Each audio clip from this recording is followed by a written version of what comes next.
छगन भुजबळ, तुला आरक्षण आणून दाखवून तरच मराठीच्या आवला सांगणार नाही. जो छाती ठोकून सांगतो ओबीसी साठी मी खोटा ठोकलाय.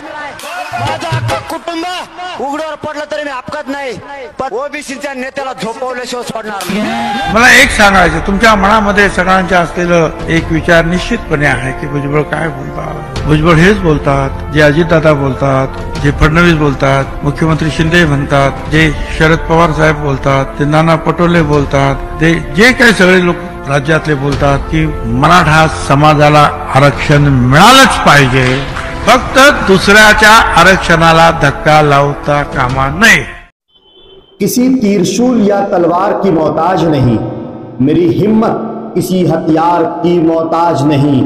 लोग होठों से लगाए हुए फिरते हैं मुझे, मेरी शोहरत किसी अखबार की मोहताज नहीं.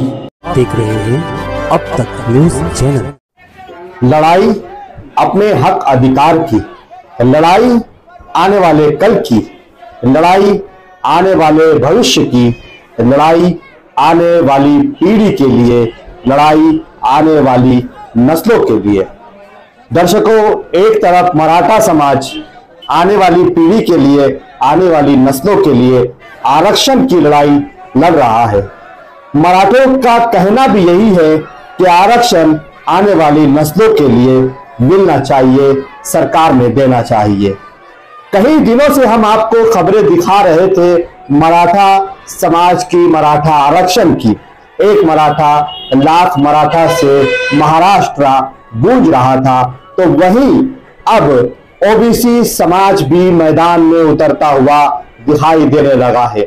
जी हां, कई दिनों से आप देख रहे थे मराठा आरक्षण, फिर उसके बाद शुरू हुआ ओबीसी आरक्षण के लोगों का मैदान में उतरना.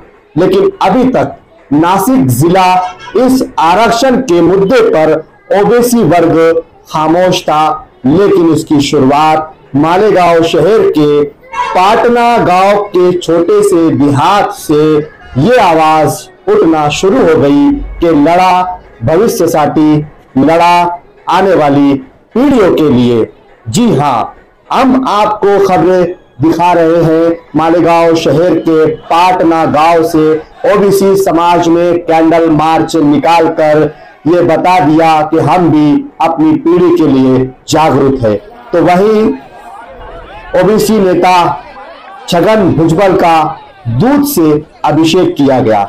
जो तस्वीरें हम आपको दिखा रहे हैं, ये तस्वीरें कल रात की पाटना गांव की है, जहां पर छगन भुजबल के समर्थन में, उसके नेतृत्व में और उनका नेतृत्व स्वीकार करते हुए ओबीसी समाज ने दूध से छगन भुजबल का अभिषेक करते हुए ये घोषणा दी कि भुजबल साहेब तुम आगे बढ़ो, हम तुम्हारे साथ हैं. भुजबल साहेब तुम ओबीसी की लड़ाई लड़ो, हम तुम्हारे साथ है. इसी घोषणाबाजी के साथ पाटना का पूरा ओबीसी समाज वर्ग एक साथ एकजुट होकर अपनी आने वाली पीढ़ी के लिए मैदान में उतरता हुआ दिखाई दिया. अब आइए बात करते हैं कि कितना जागरूक हो रहा है ओबीसी समाज.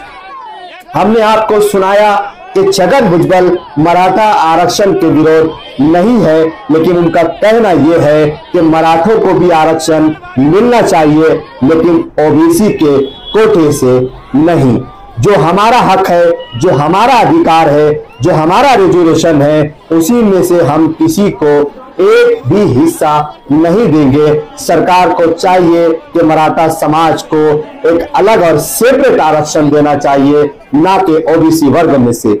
आरक्षण मांगने वालों को भी हमारे हिस्से में हिस्सा नहीं डालना चाहिए, हमारे खाने से खाना नहीं लेना चाहिए. उनको अगर खाना चाहिए, उनको अगर आरक्षण चाहिए, तो उनकी लड़ाई सरकार के साथ है. वो सरकार से लड़कर अपना आरक्षण अलग मांगे, ना कि ओबीसी के आरक्षण में हिस्सा. जब ओबीसी नेता छगन भुजबल को ये लगने लगा कि ओबीसी समाज के आरक्षण को खतरा हो रहा है, तो छगन भुजबल ने मैदान में आकर ओबीसी समाज का नेतृत्व संभाल लिया और महाराष्ट्र भर में लाखों लोग उनके इस नेतृत्व को स्वीकार कर रहे हैं और ओबीसी आरक्षण की लड़ाई में शामिल हो गए हैं। सफर में धूप तो होगी, जो चल सको तो चलो, सभी है भीड़ में, तुम भी निकल सको तो चलो, किसी के वास्ते राहें कहाँ बदलती है, तुम अपने आप को खुद ही बदल सको तो चलो, यहाँ किसी को कोई रास्ता नहीं देता, मुझे गिरा के अगर तुम संभल सको तो चलो, कहीं नहीं कोई सूरज, धुआं धुआं है फिजा, खुद अपने आप से बाहर निकल सको तो चलो, यही है जिंदगी, कुछ ख्वाब चंद उम्मीदें, इन्हीं खिलौनों से तुम भी बदल सको तो चलो, तो चलो, तो चलो, तो चलो।